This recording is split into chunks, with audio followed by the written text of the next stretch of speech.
Adrian Hale's world operates on absolute precision. Every surface aligned, every object positioned, every rule followed. But when he discovers his cleaner, Claudia, asleep in his $47,000 white chair with her shoes still on, his OCD triggers a catastrophic response. One photograph, one email, one termination. What seems like enforcement of standards spirals into something far more devastating. Claudia loses everything, including her 7-year-old daughter. But when Adrian discovers the true cost of his actions, he faces an impossible choice: live with who he's become, or risk everything to rebuild what he destroyed. Welcome back, beautiful souls, to another story that reminds us we're all just trying to find our way through this complicated world. Before we dive in, if you appreciate these stories, show some love with a like, hit that subscribe button to join our growing family, and drop a comment letting us know where you're watching from. We love connecting with you all across the globe. Now, let's step into Adrian's world, where one moment of judgment changed 2 lives forever. The leather squeaked. Adrian's hand froze on the door handle. His apartment, his sanctuary, operated on a precise frequency. Every surface aligned, every object positioned, every sound accounted for. That squeak didn't belong. He stood in the marble entryway, briefcase still gripped, coat half removed. The sound had come from the living room, from the direction of his reading chair, the white one, the Eames lounge that cost $47,000 and required weekly conditioning with a specific pH balance solution applied in clockwise circles. No one sat in that chair. Not guests, not family, not him, unless he'd showered within the previous 30 minutes and changed into the dedicated loungewear kept in the hall closet for exactly that purpose. His pulse climbed. The rhythm disrupted everything: heartbeat, breathing pattern, the careful count he maintained throughout the day to keep the static in his mind from becoming a roar. He set the briefcase down, aligned it with the console table edge, removed his coat and hung it on the 3rd hook, the one designated for cashmere. His hands wanted to shake. He locked his fingers together until the tremor stopped. Then he walked toward the living room. The woman was asleep. Actually asleep. Head tipped back against the cushion, mouth slightly open, one arm draped over the armrest in a way that would leave oil from her skin embedded in the grain. Her uniform, the cheap polyester blend his cleaning service issued, was wrinkled. There were creases behind her knees, dirt on the hem. Her shoes were still on. Her shoes were still on. Adrian's vision tunneled. The edges of the room blurred white-hot. His breathing went shallow, rapid, the count dissolving into fractured pieces he couldn't reassemble. She was wearing shoes on his furniture. He could see the sole. Black rubber, textured with patterns that collected debris. There would be particles now. Microscopic, but present. Ground into the leather that he treated with his own hands every Sunday at 9 a.m., wearing the nitrile gloves stored in the 3rd drawer of the hallway cabinet. His throat closed. The woman shifted, made a small sound, settled deeper into the chair. Adrian moved, fast before thought could intervene. He crossed the room and grabbed her shoulder. She jerked awake with a gasp. "Get up!" His voice came out wrong, too loud, serrated. The woman blinked at him, eyes unfocused. What? Get up!" She scrambled out of the chair, feet tangling. One shoe caught on the ottoman. She stumbled, caught herself on the side table. A coaster shifted 3 inches to the left. Adrian's hands clenched. "Don't touch anything. I'm sorry, I sat down for a second. I wasn't feeling well."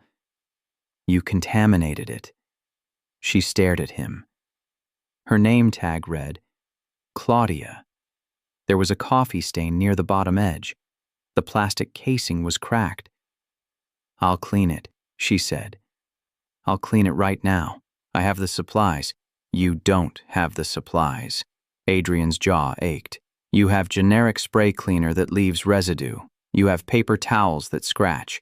You have no concept of what you've done." Claudia backed up a step. Her expression shifted, confusion giving way to something warier. "It's just a chair." The static in Adrian's head became a scream. "Get out!" "I need to finish. Get out of my home." She grabbed her supply caddy from near the kitchen, moved toward the door. Adrian followed, maintaining exactly 6 feet of distance, watching to make sure she didn't touch anything else. Her hand went to the door handle. "Wait." She froze. Adrian pulled out his phone, opened the camera, took 3 photographs, the chair from different angles, catching the indentation where she'd been sitting, the slight darkness where her head had rested, the smudge near the armrest. "What are you doing?" Her voice had gone thin. He didn't answer. He was already opening his email, attaching the photos, typing with the mechanical precision that came when his mind couldn't do anything else. Claudia left. The door closed behind her. Adrian stood in his entryway and counted his breaths. In for 4. Hold for 7. Out for 8.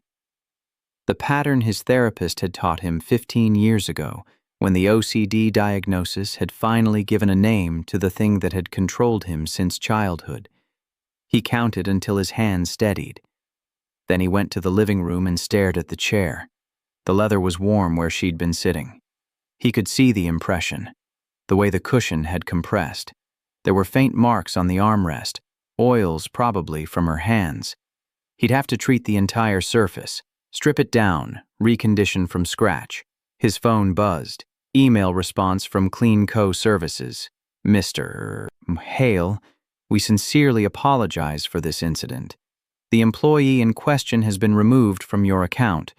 We're assigning a new cleaner who will be thoroughly briefed on your requirements. Would tomorrow at 9 a.m. work for a complimentary deep clean service?" Adrian read it twice, deleted it, opened a new message. "That won't be sufficient. I need documentation of the employee's termination and a full refund of the last 3 months of service. The contamination extends beyond this incident. I have reason to believe proper protocols have not been followed for weeks." He hit send before he could second-guess it. Then he went to the hallway closet, retrieved the leather treatment kit, put on the nitrile gloves, carried everything to the living room and began the process of erasing what had happened. It took 4 hours. By the time he finished, it was past midnight. His fingers ached, his back ached, but the chair looked perfect again. Pristine, exactly as it should be. He sat on the floor beside it, not on it, never on it without proper preparation, and counted ceiling tiles until his breathing evened out. 42 tiles. Always 42. His phone buzzed again. "Mr. Hale, we've processed your refund and terminated Mrs. Reyes' employment effective immediately. We take these matters very seriously and appreciate you bringing this to our attention. Please let us know if there's anything else we can do to restore your confidence in our services." Adrian read the message 3 times. Terminated. The word sat in his chest, dense and strange. He thought about the woman, Claudia, her confused expression when she'd woken up, the way she'd said she wasn't feeling well. He deleted the email. Then he went to his bedroom, showered according to his evening routine, and got into bed with the sheets pulled up to exactly mid-chest level. But he didn't sleep. He stared at the ceiling and counted. The lawyer's office smelled wrong.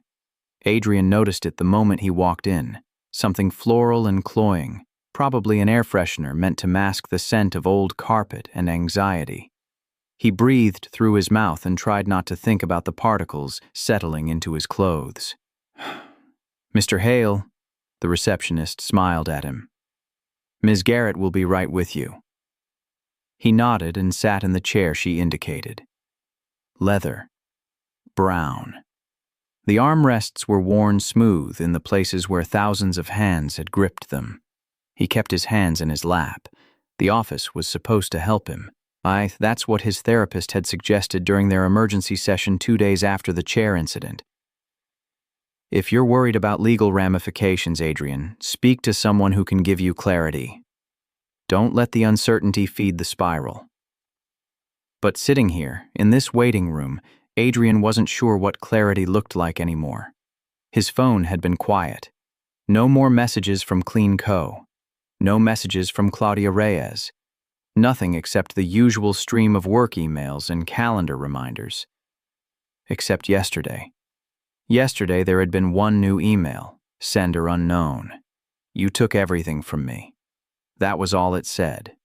No signature, no context. But Adrian had known. He'd deleted it. Then he'd spent 40 minutes scrubbing his hands, even though he hadn't touched anything contaminated. The panic had crawled up his spine like an insect, and by the time he'd finished washing, his skin was raw. Mr. Hale. He looked up. The woman standing in the doorway was tall, 50s, with steel gray hair pulled back in a way that suggested she didn't waste time on anything cosmetic. She wore a navy suit and flat shoes. I'm Catherine Garrett. Come on back. Her office was better, cleaner, everything arranged with obvious intention. Adrian felt his shoulders drop half an inch. So, Catherine sat behind her desk and folded her hands. You mentioned on the phone that you're concerned about a potential lawsuit. Walk me through what happened. Adrian told her. The chair, the contamination, the photographs, the email to Clean Co., Claudia's termination. Catherine listened without interrupting. When he finished, she was quiet for a moment. Did you have any direct contact with Ms.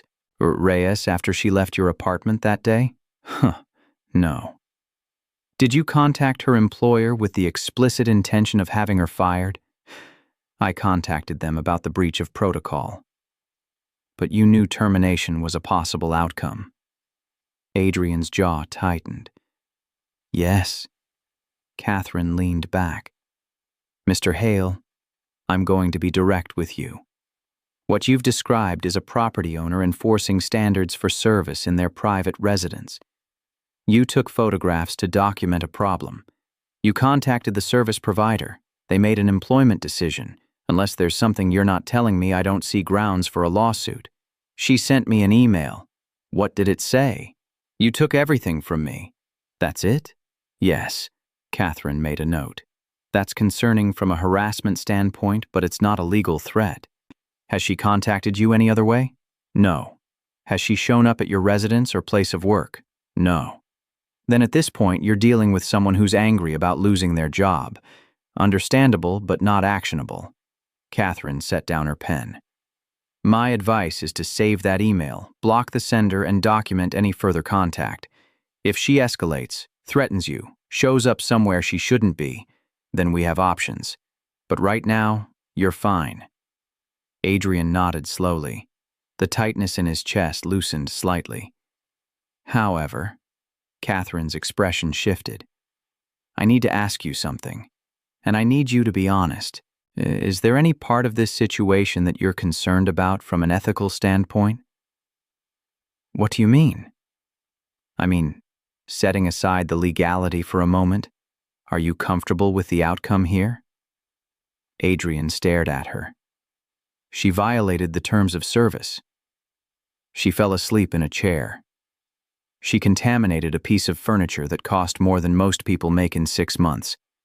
She wore outdoor shoes on leather. He stopped. His hands were shaking again. Catherine watched him. Mr. Hale, I'm not here to judge you. I'm here to give you legal advice. And legally, you're protected.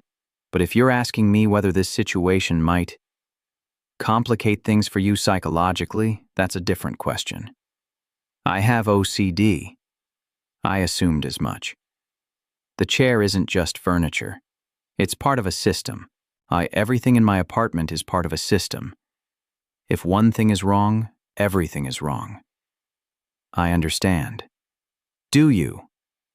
Adrian's voice came out sharper than he intended. Do you know what it's like to walk into your own home and feel like the walls are collapsing? To see something out of place and have your entire nervous system start screaming? Catherine's expression didn't change. No, I don't. But I've worked with enough clients to know that understanding and agreement aren't the same thing. You asked me for legal advice. I'm giving it to you. What you do with it is your choice. Adrian stood. Thank you for your time. Mr. Hale, Catherine stood as well. One more thing. If Ms. Reyes does escalate, don't engage. Don't respond to emails. Don't answer calls from unknown numbers. Don't try to explain yourself. Let me handle it. Understood? Understood. He left the office and walked 4 blocks before he realized he'd forgotten to sanitize his hands after touching the door handle. The panic hit like a fist. Claudia's face was on his phone. Adrian stared at the screen, his morning coffee forgotten. The notification was from a local news app, one of those aggregators that pulled stories from across the city. The headline read, "Local woman claims wrongful termination cost her custody of daughter." His thumb moved before he could stop it. The article opened. Claudia Reyes, 34, lost her job with CleanCo Services 3 weeks ago, following a complaint from a client.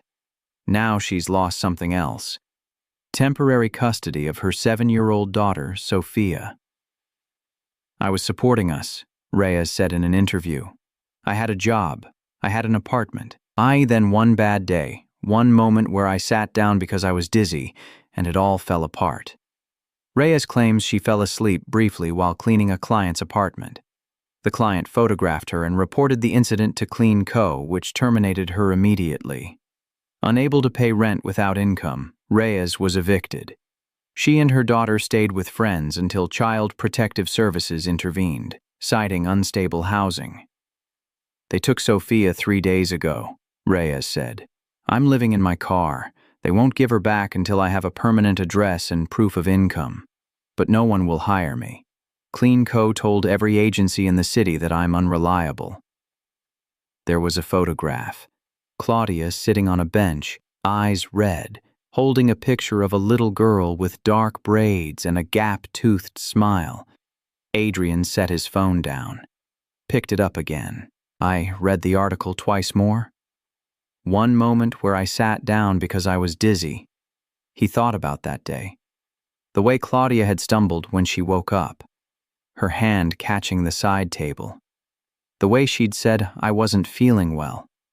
His coffee had gone cold. He poured it down the sink and made a fresh cup, following the exact routine that kept his morning stable. Grind the beans.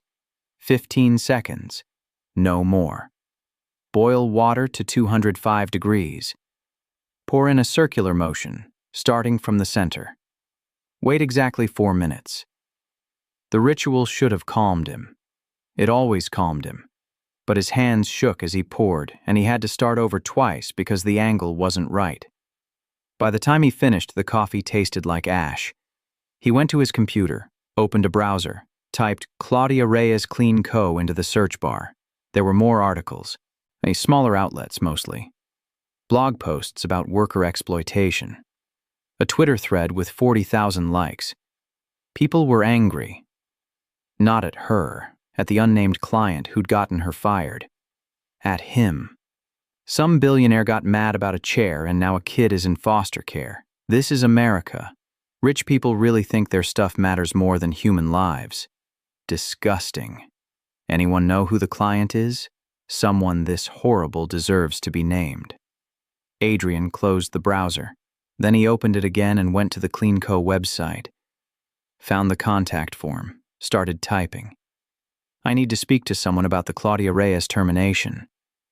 His finger hovered over the send button. He thought about the chair, the indentation where she'd been sitting, the warmth of the leather, the smudge on the armrest that had taken an hour to remove. He thought about Sophia, 7 years old. Gap-toothed smile. He deleted the message, closed the laptop. went to the living room and sat on the floor beside the white chair, counting ceiling tiles until his breathing evened out. 42 tiles. Always 42. The woman at the advocacy center looked tired. Adrian had found her through 3 hours of research. Advocacy organizations, tenant rights groups, family law resources. He'd narrowed it down to one office that specialized in emergency interventions for families in crisis. Her name was Ruth. She was maybe 60, with short gray hair and reading glasses on a chain. She studied him across a desk that was buried under file folders. "You want to help Claudia Reyes," she said. It wasn't a question. "Yes." "Why?" Adrian had prepared for this. He'd written notes on his phone during the drive over, bullet points explaining his position, the legal complications, the desire to remain anonymous, but sitting here, with Ruth's steady gaze on him, the words dissolved. "I'm the client," he said finally. "The one who got her fired." Ruth's expression didn't change. "I see. I didn't know she had a daughter. I didn't know what would happen. But you knew she'd lose her job." "Yes." "And you reported her anyway." Adrian's hands were clenched in his lap. "She violated protocols. I have contamination OCD.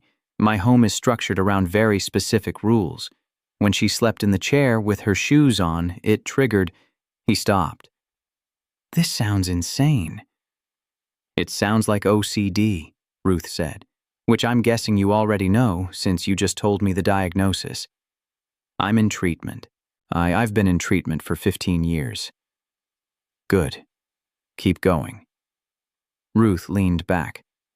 "Mr. Hale, I've been doing this work for 23 years. I've seen people lose their kids for reasons ranging from legitimate neglect to absolute bullshit. Claudia's case falls somewhere in the middle. Was she struggling? Yes. Should she have been working while she was clearly unwell? Probably not. But should she have lost everything because she sat down for 5 minutes? No. Can I help? Financially? You could, but money alone won't fix this. CPS doesn't just want to see that she has housing. They want to see stability. A job. A support system. Can you give her that? I could hire her." Ruth raised an eyebrow. "To do what?" "I don't know. Something in my company." "You run a company?" "I'm the CEO of Hale Industries. We do supply chain management software." "And you think Claudia Reyes, a woman with a high school diploma and a decade of cleaning experience, is going to fit into your corporate structure?" Adrian's jaw tightened. "I could create a position." "That's charity. It looks like charity. And when CPS sees charity, they assume it'll disappear the moment the cameras stop rolling. You want to help Claudia? Then you need to give her something real, something she earns." "I don't understand." Ruth pulled a file from the stack on her desk, opened it. "Claudia is smart. She's organized. She's been working since she was 16. Multiple jobs, sometimes 3 at once. She's kept herself and her daughter afloat for 7 years, with no support from Sophia's father. The problem isn't that she can't work. The problem is that no one will hire her after what happened. Clean Co. blacklisted her."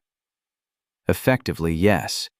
They sent a reference that amounted to a employee fell asleep on the job. In an industry where reliability is everything, that's a death sentence." Ruth closed the file. "So here's what I'm proposing. You don't hire her out of guilt. You hire her because she's qualified for something you actually need. And then you make sure she has the support to succeed." "Like what?" "You tell me. What does your company need?" Adrian thought about Hale Industries, the sleek offices downtown, the staff of 200, the departments he barely interacted with because his executive assistant filtered everything that didn't require his direct attention. "We have a facilities manager," he said slowly. But she's been complaining about needing support, someone to handle vendor relationships, service contracts, building maintenance coordination."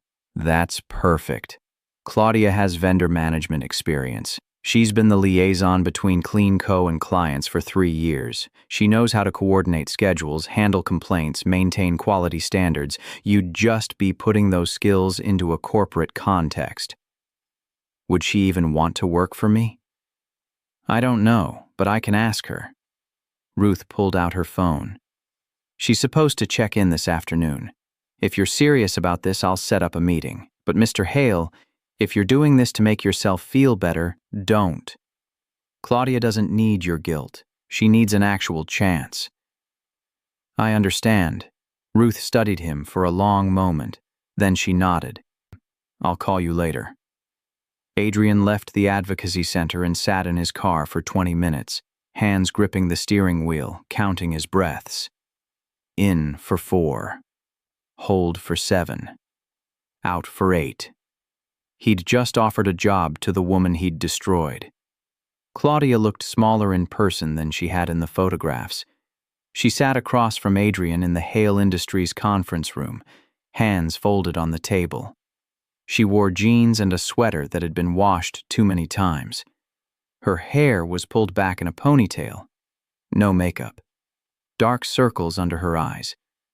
Ruth sat beside her, a silent presence. Thank you for meeting with me, Adrian said. Claudia didn't respond. She just stared at him, her expression unreadable. I know you don't want to be here, he continued. I know this is complicated, but I'm hoping we can discuss a potential opportunity. You got me fired. Her voice was flat. Yes. You took a picture of me sleeping and sent it to my boss. Yes. And now you want to give me a job. Yes. Claudia laughed. It was a harsh sound, stripped of anything like humor. Why?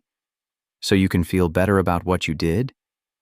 No, because you need a job, and I have one available. I don't need your charity. It's not charity. Adrian pulled a folder from his briefcase, opened it.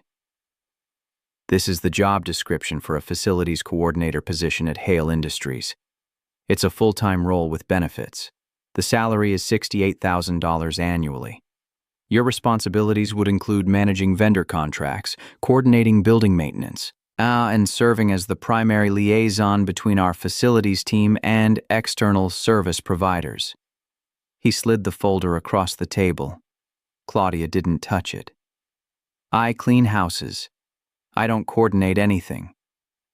You manage client relationships at CleanCo. You scheduled teams, handled complaints, maintained quality standards. Those are the same skills. In a completely different context, yes. But you'd have training and support. Our facilities manager, Laura Chen, would supervise you for the first 6 months. Laura Chen. Claudia's voice dripped with skepticism. And she's fine with this? With you hiring someone who got fired for sleeping on the job? She knows the circumstances. I told her about my OCD, about the chair, about what happened. She thinks you'd be a good fit. Ruth leaned forward. Claudia, just look at the description. Claudia stared at the folder for a long moment. Then she reached out and flipped it open. Her eyes moved across the page. Once. Twice. This is a real job, she said finally. Yes. Not something you made up to make yourself feel less guilty. We've needed this position for 6 months. Laura's been handling too much on her own. She requested budget approval for a hire in the last quarter. Claudia closed the folder. Why me? Adrian met her eyes. Because I owe you, and because you're qualified. Both things are true. I don't want your guilt. I know. If I take this job, it's not because I forgive you. It's because I need my daughter back. I understand. Claudia looked at Ruth, then back at Adrian. When would I start? As soon as you're ready. We can expedite the background check and onboarding. If you need an advance on salary to secure housing, that can be arranged. I need first month, last month, and security deposit. That's $9,000. Done. And I need a letter on company letterhead, stating my position, my salary, and my start date. For CPS. I'll have it drafted today. Claudia sat back in her chair. Her hands were shaking slightly. Okay. I'll take the job. But if this is some kind of setup, if you're planning to humiliate me or fire me the moment I relax, I will destroy you. I don't care how rich you are. I will make sure everyone knows what kind of person you are. That's fair. Ruth smiled for the first time. I'll draw up an employment contract. Standard terms, but will include a clause about severance in case of termination without cause. 3 months' salary. Does that work? Adrian nodded. Yes. Claudia stood. I need to go. I have a meeting with my caseworker in an hour. I'll send the letter to Ruth by end of day, Adrian said. She can bring it to your meeting. Fine. Claudia left without looking back. Ruth stayed behind. She packed her bag slowly, deliberately. Then she looked at Adrian. You know this doesn't fix what you did, she said. I know. And you know that Claudia will probably hate you for a while. I know that too. Good, just checking. Ruth headed for the door, paused. For what it's worth, Mr. Hale, this was the right thing to do. I hope you can live with it. What do you mean? I mean that doing the right thing doesn't always feel good. Sometimes it just feels necessary. Get used to that feeling. She left. Adrian sat alone in the conference room, eyes staring at the folder Claudia had left behind. Inside was a small photograph tucked into the back page. Sophia, 7 years old.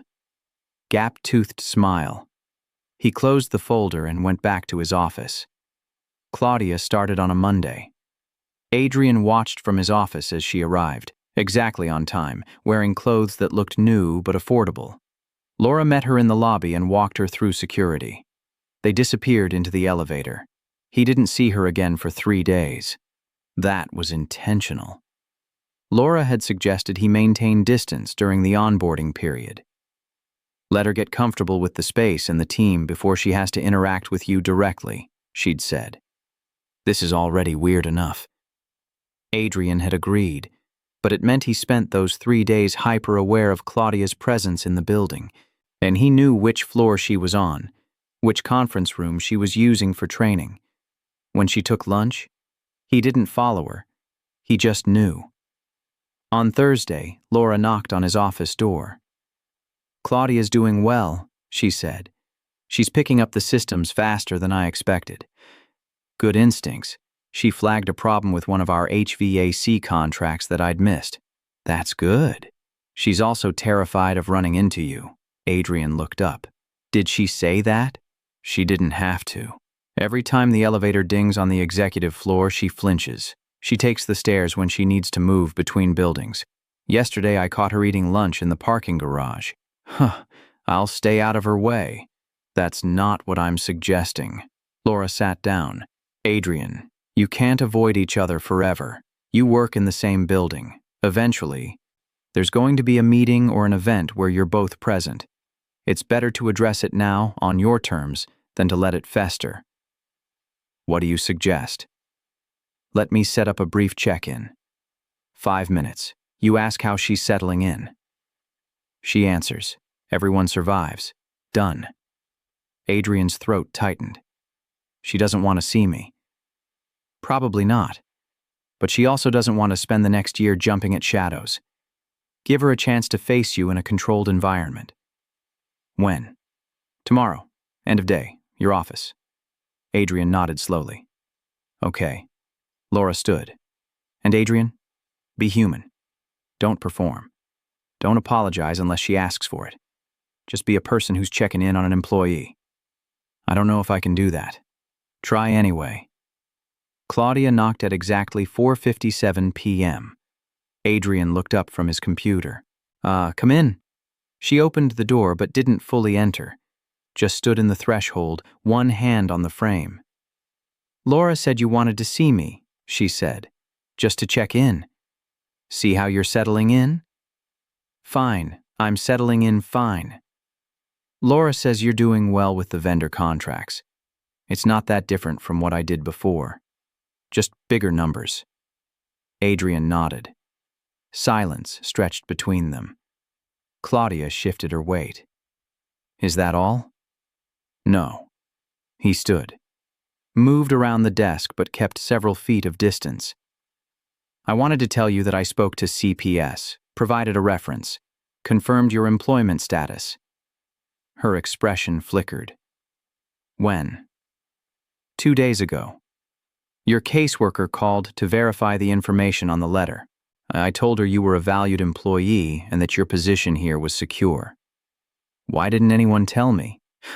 I asked them not to. I didn't want it to seem like I was leveraging it. Claudia stared at him. I don't understand you. I know. You ruined my life. Then you fixed it. Sort of, and now you're, what? Trying to be helpful? I'm trying not to make things worse. Well, congratulations. You're succeeding at the bare minimum. Adrian flinched. He couldn't help it. Claudia saw it. Her expression hardened. I need to be honest with you, Mr. Hale. I don't forgive you, I don't like you, and I don't trust you. But I need this job, so I'm going to show up every day and do the work and keep my head down. And in return, you're going to leave me alone. That's the deal. That's fair. Good. She turned to leave. Claudia? She stopped. Ein didn't turn around. I'm sorry, Adrian said. I know that doesn't help. I know it doesn't change anything, but I need you to know that I understand what I did. And I'm sorry. Claudia was quiet for a long moment. Then she walked out. The door clicked shut behind her. Adrian sat back down at his desk. His hands were shaking. He pressed them flat against the wood until the tremor stopped. Then he opened his email and worked until the building went silent. 3 weeks later, Adrian found a sticky note on his desk. It was pale blue, generic, the kind that came in packs of 500. The handwriting was neat, but hurried. HVAC company is overcharging. I found a better option. Draft proposal on shared drive. CR. He stared at it for a long moment. Then he opened the shared drive and pulled up the document. It was thorough. ICE comparative pricing tables, service history, contract terms. Claudia had highlighted areas where the current vendor was underperforming and outlined how the new option would save them $40,000 annually. Adrian read it twice. Then he wrote a response. Good work. Let's move forward with the new vendor. Can you handle the transition? A.H. He saved the document and closed his laptop. The sticky note was still sitting on his desk.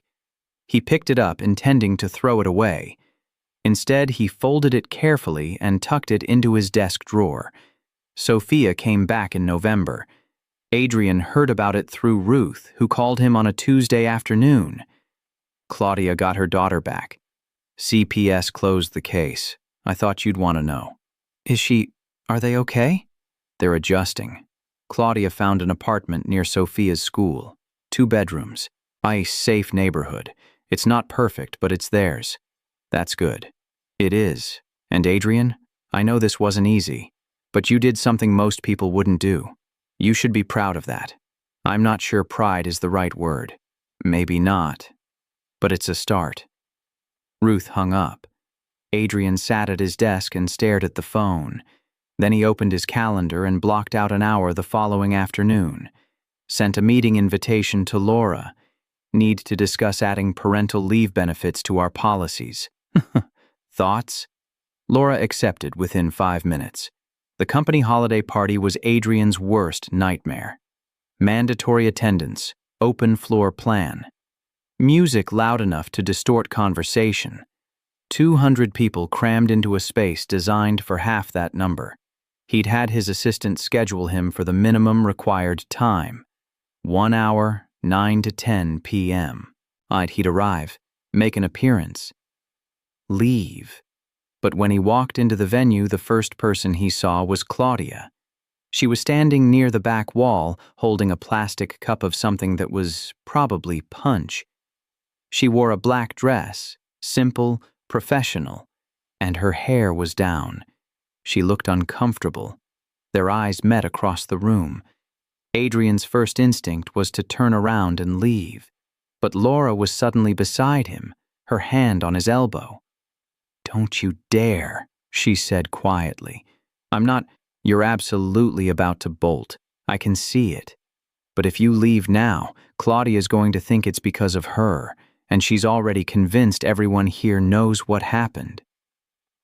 "Do they? Some people might, but most of them just think you're weird and antisocial. Don't prove them right." Adrian forced himself to walk further into the room. He accepted a drink he wouldn't consume. He made small talk with 3 department heads.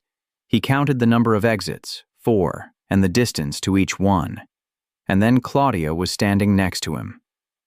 "Mr. Hale," he turned. "Claudia, I didn't think you'd come to this. I don't usually, but Laura insisted. She insisted I come too. Said it would look bad if I didn't." They stood in awkward silence for a moment. The music shifted to something with a heavier bass line. Adrian's shoulders tensed. "I heard Sophia's home," he said finally. Claudia's expression softened slightly. "She is. 2 weeks now. How's she doing?" "Better. It's been an adjustment.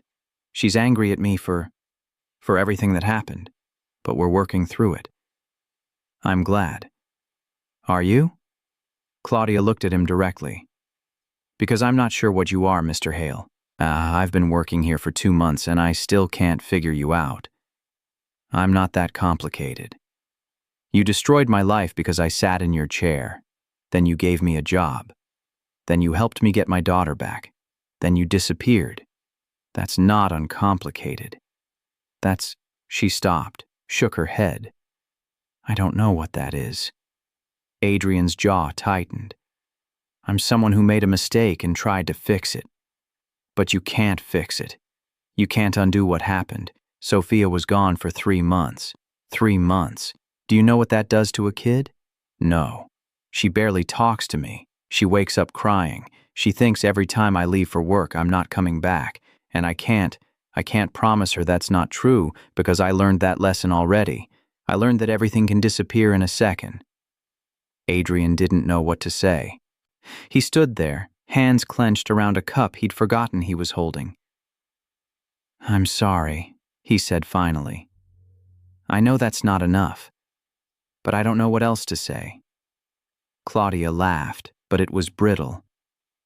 "You know what the worst part is? I don't even hate you anymore. I want to, but every time I try, I think about the fact that you didn't have to do any of this. You could have just let me disappear, and instead, you gave me a way out. So now I'm just confused and angry and grateful, and I hate all of it. I understand. Do you?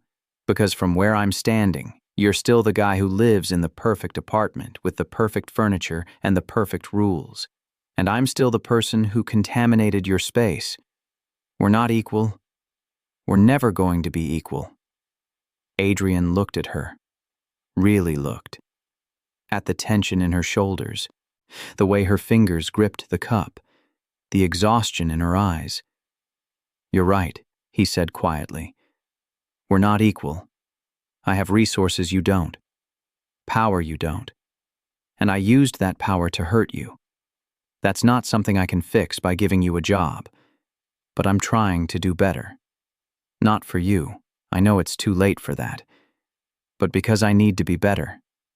For myself." Claudia was quiet for a long moment. Then she set down her cup. "I need to go," she said. "Sophia's with a sitter, and I don't like leaving her too long." "Of course." She started to walk away. Stopped, turned back. "Thank you," she said, "for the job. For the reference, for all of it. I hate that I have to say it, but thank you." Then she was gone. Adrian stood alone in the crowd, counting his breaths. In for 4. Hold for 7. Out for 8. Laura appeared beside him again. You okay? I don't know. That's honest, at least. She took the cup from his hand. Go home, Adrian. You did your time. He left without saying goodbye to anyone else. The email arrived on a Sunday morning. Adrian was at his desk. He spent most weekends at his desk because the quiet of the empty building was easier than the quiet of his apartment. When the notification appeared. From Claudia Reyes. Subject: vendor issue. He opened it, expecting a problem. A contract gone wrong. A service disruption. Instead, there were 2 lines. Sophia's school is doing a career day next month. They asked me to bring someone from work to talk about what we do. Would you be willing to come? No pressure. Adrian read it 3 times. Then he closed his laptop and stared at the wall. 42 tiles. Always 42. He thought about Sophia, 7 years old, gap-toothed smile, angry at her mother, waking up crying. He thought about Claudia, standing in his office. I don't understand you. He thought about the chair, the white leather, the indentation where she'd been sitting. He opened his laptop and typed a response. I'd be honored. Let me know the date and time. He hit send before he could second-guess it. Then he went back to work. The school smelled like disinfectant and poster paint. Adrian stood in the hallway outside Sophia's classroom, hands in his pockets, counting floor tiles. 48 in this section. 8 more than his apartment. Claudia appeared at the end of the hall. She was wearing her work clothes, slacks and a blouse, but she looked different here. Smaller, more uncertain. Thanks for coming, she said. Of course. Sophia doesn't know she doesn't know about the chair. I told her you're my boss, that you run the company. Is that okay? Yes, Claudia nodded. She's nervous about me being here. She thinks I'm going to embarrass her. Will you? Probably. A small smile flickered across her face. That's what parents do. They walked into the classroom together. 25 kids sat at desks arranged in a semicircle. Sophia was in the front row, her hair in the same braids from the photograph. She looked up when they entered, and her expression went carefully neutral. Good morning, everyone, the teacher said. Today we have Ms. Reyes and Mr. Hale from Hale Industries. They're going to tell us about their work. Let's give them a warm welcome. Scattered applause. Adrian's pulse climbed. Claudia spoke first. She explained what Hale Industries did: supply chain management, logistics, software. Then she talked about her job, how she coordinated vendors, how she made sure the building ran smoothly, how every piece mattered because if one thing broke, everything else stopped working. Adrian watched Sophia. She was staring at her mother with an expression he couldn't quite read. Not pride exactly, but something close. Then it was his turn. He talked about building the company, about how it started as a small consulting firm and grew into something larger. He kept it simple, aware that half the kids were probably bored. Then a hand went up. A boy in the back row. My dad says rich people don't care about regular people, the boy said. Is that true? The room went silent. Adrian looked at Claudia. She was watching him, her expression carefully blank. That depends on the person, Adrian said slowly. Being rich doesn't make you good or bad. It just gives you more choices. And what matters is what you do with those choices. But don't rich people just want to stay rich? Sometimes. But sometimes they realize that having money doesn't mean much if you're not using it to make things better. Better for who? For everyone. Or at least, for the people you have the power to help. The boy frowned. That sounds fake. It does, Adrian agreed. But it's true anyway.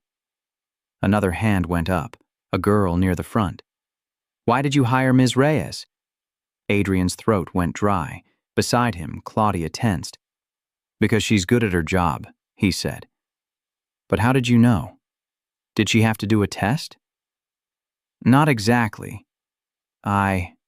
He paused, glanced at Claudia. She gave a tiny nod. I knew her from before. She worked for a company that provided services for my apartment. I saw how organized she was, how much she cared about doing things right. So when I had an opening, I asked if she'd be interested. That's nepotism, a different boy said. We learned about that. It means hiring people because you know them, not because they're good.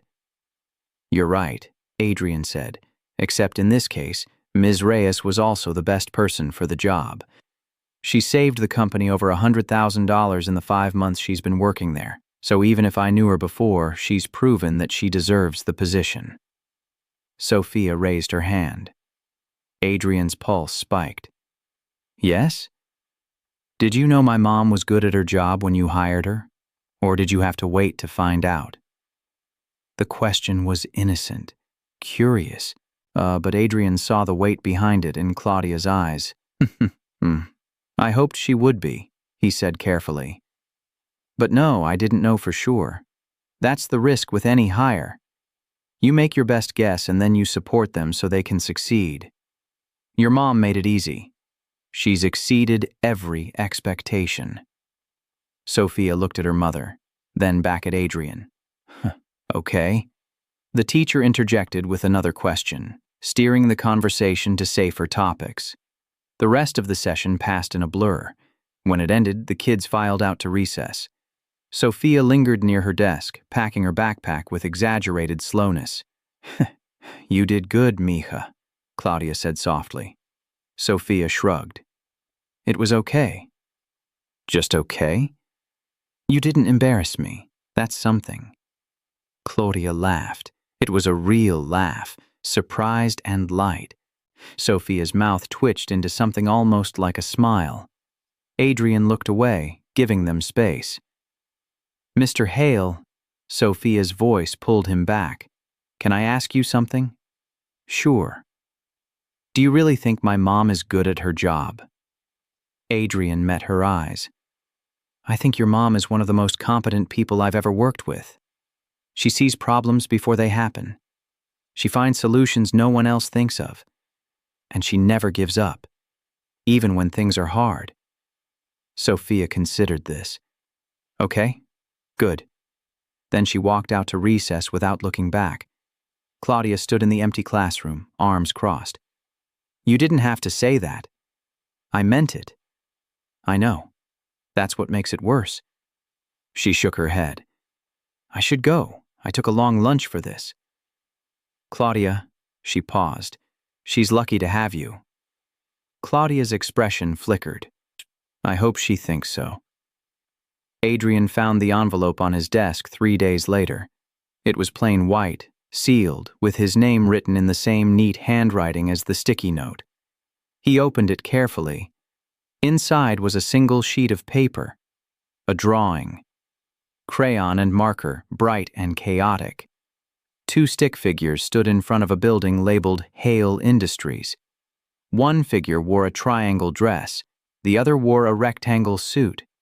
At the top, in careful letters, "Thank you for being nice to my mom." At the bottom, Sophia Reyes, age 7. Adrian stared at it for a long time. Then he pulled out his phone and took a photograph. Sent it to Ruth with a short message. Is this progress? Her response came within minutes.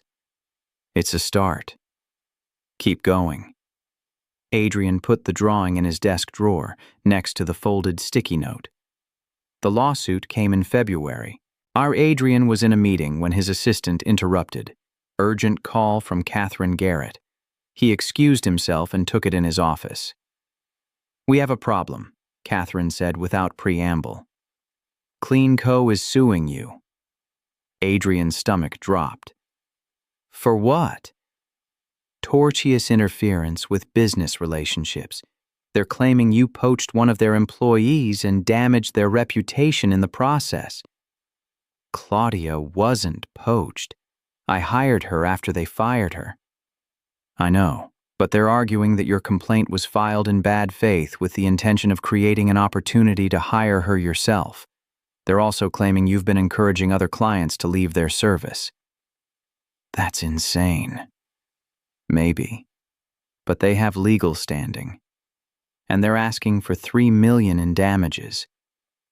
Adrian closed his eyes. What do we do? We fight it. But Adrian, this is going to get messy. They're going to dig into everything. Your OCD, the incident with the chair, your relationship with Claudia. If there's anything they can use to make you look unstable or vindictive, they'll find it. So, I'm being punished for trying to fix my mistake. You're being punished for costing them a client base. Apparently, after the story about Claudia hit the news, several of their high-profile clients dropped them. They're bleeding revenue and they want someone to blame. When do I need to respond? We have 30 days. But I need you to start gathering documentation now. Every email, every text, every conversation you've had with Claudia since the incident. And Adrian, you need to tell her. She's going to be dragged into this whether you want her to be or not. Adrian hung up and sat in silence for a long time. Then he called Claudia. She took it better than he expected. They met in a conference room after hours. Neutral territory. Adrian laid out the situation as clearly as he could. Claudia listened without interrupting. So they're saying you hired me as part of some revenge plot, she said finally. Essentially. That's stupid. It is. But it's also legally plausible enough that they can move forward. Claudia leaned back in her chair. What do they want from me? Probably a deposition. They'll ask about your termination, about how you got this job, about our interactions since you started working here. And if I tell them the truth, that you hired me because you felt guilty, that helps their case. And if I lie, I'm not asking you to lie. Claudia studied him, but it would be easier if I did. Maybe. But I'm not asking you to do that. I want you to tell the truth. Whatever happens, happens. You realize they're going to make you look terrible, right? Rich guy with OCD gets cleaner fired, then hires her to look like a hero. That's the narrative. I know. And you're okay with that? Adrian shook his head. No, but I don't have a choice. I did what I did. I can't change it now. Claudia was quiet for a long moment. I'll cooperate with the lawyers. I'll tell them what happened. But I'm not going to pretend I'm some kind of victim you saved. I took this job because I needed it, not because you're a good person. I understand. Good. She stood. Is that all? Claudia, I'm sorry. This is exactly what I was trying to avoid. Yeah, well, turns out you can't control everything. She headed for the door, stopped. For what it's worth, I don't think you did this as revenge. I think you're just someone who makes bad decisions and then tries to fix them. That doesn't make you evil, just human. She left before he could respond. The deposition happened in March. Adrian sat in Catherine's office and watched the video feed. Claudia was in a different conference room facing CleanCo's attorney, a sharp-eyed woman named Patricia Vance. Ms. Reyes, can you describe your relationship with Mr. Hale? He's my employer. Before that, he was a client. I cleaned his apartment through CleanCo. And during that time, did you ever violate company protocol? Yes. Once. I fell asleep in his chair. Why? I was exhausted. I'd been working double shifts for 2 weeks because my daughter was sick and I needed the extra money. I sat down for just a minute, and I fell asleep. Did Mr. Hale respond appropriately to this violation? He reported it to CleanCo. They fired me. Do you believe his response was proportional? Claudia hesitated. No. Why not? Because I made one mistake. I'd been a reliable employee for 3 years, and he destroyed my life over a chair. Adrian flinched. Patricia leaned forward. But then he hired you. Yes. Why do you think he did that? Because he felt guilty. Or because he wanted to control the narrative, to make himself look like a hero after the story went public. I don't think that's true. But you can't be sure. No, but I can tell you that the job is real. The work is real, and I'm good at it. So whatever his reasons were, the outcome has been legitimate. Patricia smiled. Ms. Reyes, isn't it true that Mr. Hale has given you preferential treatment since you started working at Hale Industries? What do you mean? He personally intervened with CPS on your behalf. He provided a reference letter. He gave you an advance on your salary. Those aren't standard practices for new employees. He was helping me get my daughter back. Or he was ensuring your loyalty, making sure you wouldn't speak out against him. Claudia's expression hardened. I don't owe Adrian Hale loyalty. I owe him nothing. But I'm not going to sit here and let you twist what happened into something it wasn't. He made a mistake. He tried to fix it. That's all. But his fix has been very beneficial for you. Hasn't it? Yes. And it's also been beneficial for him. Because now he can sleep at night knowing he didn't completely destroy someone. Everyone wins. Patricia sat back. No further questions. The feed ended. Catherine looked at Adrian. She did well. Better than I expected. They're still going to use it against me. Probably. But she didn't give them much to work with. The worst thing she said was that you destroyed her life. Which is true, and which we've already acknowledged in our defense. So where does that leave us? In a stalemate. They can't prove tortious interference because there's no evidence you intended to harm their business. We can prove your actions were motivated by guilt and a desire to make amends. It'll probably settle. For how much? $1 million. Maybe less. Adrian nodded slowly. Do it. Are you sure? We could fight this. I'm sure. I want it over. The settlement was finalized in April. Adrian paid CleanCo $850,000 in exchange for a full release of all claims. The terms included a mutual non-disparagement clause and a confidentiality agreement. He didn't tell Claudia. Not at first, but she found out anyway. Through office gossip or public records, he wasn't sure. She showed up at his office door on a Friday afternoon. You paid them. Adrian looked up from his computer. Yes. Almost $1 million. Yes. Because of me. Because of a lawsuit that had no merit. Claudia stepped into the office. Closed the door. Don't do that. Don't pretend this wasn't about me. It wasn't just about you. It was about them trying to extract money from a situation they created. They fired me because you reported me. And I hired you because I regretted it. Claudia, we can keep going in circles, or you can tell me what you want. She stared at him. I want to know why. Why what? Why you keep doing this? The job. The money. The lawsuit. You could have walked away at any point. Let me disappear. But you didn't. Why? Adrian was quiet for a long moment. Because I couldn't live with it. With what? With knowing I'd ruined someone's life because I couldn't handle the fact that they sat in my chair, with being the kind of person who values furniture more than people. He stopped.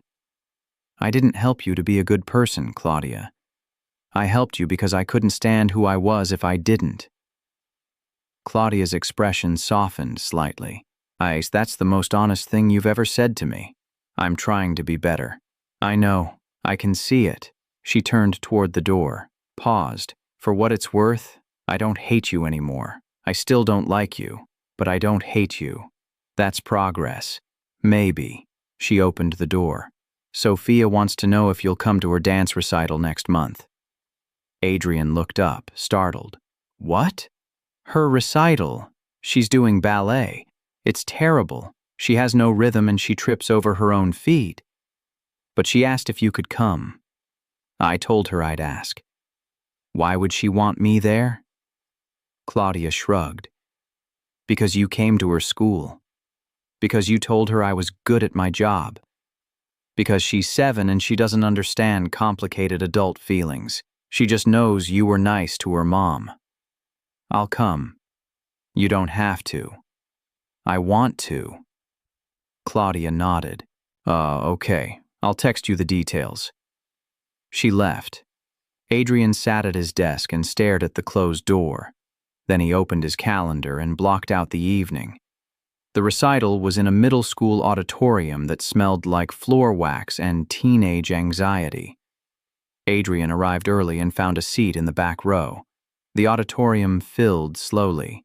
Parents with cameras, siblings playing on tablets, grandparents reserving entire sections. Claudia appeared 15 minutes before curtain. She scanned the room, spotted him, and raised a hand in acknowledgement. Then she sat 3 rows ahead, off to the side. The lights dimmed. Music started. Something classical and vaguely recognizable. The first group of dancers took the stage. Sophia was in the 3rd number. She wore a pink tutu and matching ballet slippers. Her hair was pulled back in a tight bun. Claudia had been right. Sophia's rhythm was off. She missed a turn. She ended up 2 beats behind the other dancers. But she was smiling.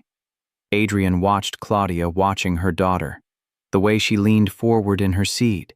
The way her hands gripped the armrests. The way she mouthed the counts along with the music.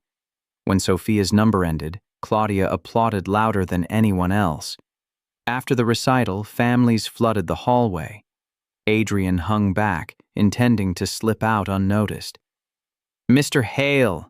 He turned. Sophia was pushing through the crowd, still in her tutu. Claudia followed, looking apologetic. Did you see me? Sophia demanded. I did. You were great. I messed up the turn. I didn't notice. Liar. But she was grinning. Mom says you're really rich. Sophia. Claudia's face went red. Oh, it's okay. Adrian crouched down to Sophia's level. Your mom's right. I have a lot of money. Is that why you have rules about chairs? Adrian's breath caught. He glanced at Claudia. She looked stricken. Sophia, we talked about this. It's okay, Adrian said again. He looked at Sophia. Yes, that's part of it. I have something called OCD. It means my brain gets scared about things that aren't actually dangerous. So I make rules to feel safe. Like not sitting in chairs? Like that. That sounds hard. It is sometimes. Sophia considered this. My brain gets scared too. After I had to leave Mom, I thought she wasn't coming back. But she did. Adrian's throat tightened. She did. And she's not going to leave again. How do you know? Because she fought really hard to get you back. And people don't fight that hard for something they're planning to give up. Sophia looked at her mother, then back at Adrian. Okay, I believe you. She ran off to find her friends. Claudia stood beside Adrian in the emptying hallway. You didn't have to tell her about the OCD, she asked. She's 7. She doesn't need to know about adult problems. Maybe not, but she already knew something was wrong. This way she has an explanation that's not about her. Claudia was quiet. Thank you. For coming. For all of it. You're welcome. They stood in silence for a moment. Then Claudia spoke again. I'm not going to suddenly be okay with what happened. You know that, right? I know. But I think maybe we can coexist. You're not the villain I wanted you to be, and I'm not the victim you wanted to save. Boy, we're just 2 people who got tangled up in each other's lives, and now we're trying to figure out what that means. I can live with that. Good. Claudia smiled slightly. Sophia wants to get ice cream. You're welcome to join us if you want. Adrian hesitated. I don't want to intrude. You're not intruding. I'm inviting you. But I'll understand if this is too much.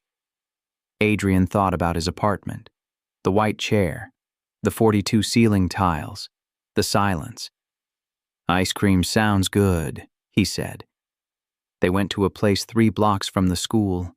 It was bright and loud with sticky tables and a line out the door. Adrian ordered vanilla. Claudia got chocolate. Sophia got something called Rainbow Explosion that was 3 different colors and covered in sprinkles. They sat at a small table near the window. Sophia talked nonstop. About dance, Anya about school, about her best friend who was moving to another state. Claudia interjected occasionally, correcting details or adding context. Adrian mostly listened.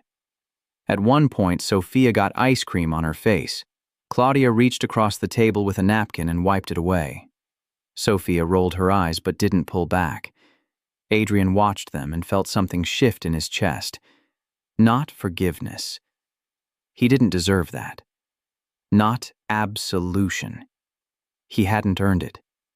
Just a quiet acknowledgement that maybe, sometimes, you can't fix what you've broken, but you can build something new in the space where the broken pieces used to be. Sophia finished her ice cream and announced she needed to use the bathroom. Claudia went with her. Adrian sat alone at the table and looked out the window. The street was busy, people coming and going, living their lives. His phone buzzed, a text from his therapist. "How are you doing?" He thought about the question, about how to answer truthfully. "Better, I think." "That's good. Keep showing up. I will." Claudia and Sophia came back. They gathered their things and walked outside together. The evening air was cool, the sky fading to purple. "We're parked over there," Claudia said, pointing. "Do you need a ride?" "I'm fine, I'll walk." "Okay," she hesitated. This was nice. Weird, but nice. "Agreed," Sophia waved. "Bye, Mr. Hale." "Bye, Sophia." They walked to their car. Adrian watched them go. Claudia's hand on Sophia's shoulder, Sophia skipping ahead and then circling back. Then he turned and walked in the opposite direction. The city stretched out around him, vast and indifferent.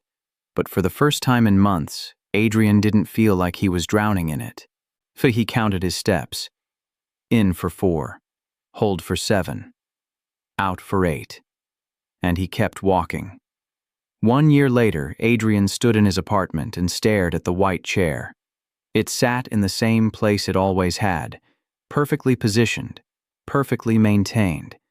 The leather gleamed under the carefully calibrated lighting. He walked over and sat down, not after a shower, not in designated loungewear, just sat, in his work clothes, at the end of a long day. The leather was soft. The chair was comfortable. Adrian leaned back and closed his eyes. His heart rate climbed. The familiar panic began its slow crawl up his spine. But he breathed through it, counted, waited for it to pass. It did. Mostly. When he opened his eyes, his phone was ringing. He checked the screen. Claudia Reyes. He answered. "Hey." "Hey, quick question. Sophia's class is doing a project on careers and she wants to interview you. Are you free sometime this week?" "What kind of interview?" "She has to ask 5 questions about your job and then write a report. It'll take maybe 20 minutes. I can do that. Tomorrow after work?" "Perfect. Thanks." There was a pause. Then Claudia spoke again. "How are you doing?" Adrian looked around his apartment, at the perfect surfaces, the aligned objects, the life he'd built around rules that were supposed to keep him safe. "I'm okay," he said. "Actually okay. Not just counting my breaths okay." "That's good. I'm glad." "How about you?" "Tired. Sophia's going through a phase where she thinks staying up until midnight is a reasonable life choice. But we're good. We're really good." "I'm glad." They hung up. Adrian sat in the white chair for another 10 minutes. Then he got up, made dinner, and went to bed at exactly 10 p.m. But before he turned off the lights, he did one thing differently. He didn't count ceiling tiles. He just closed his eyes and let himself sleep.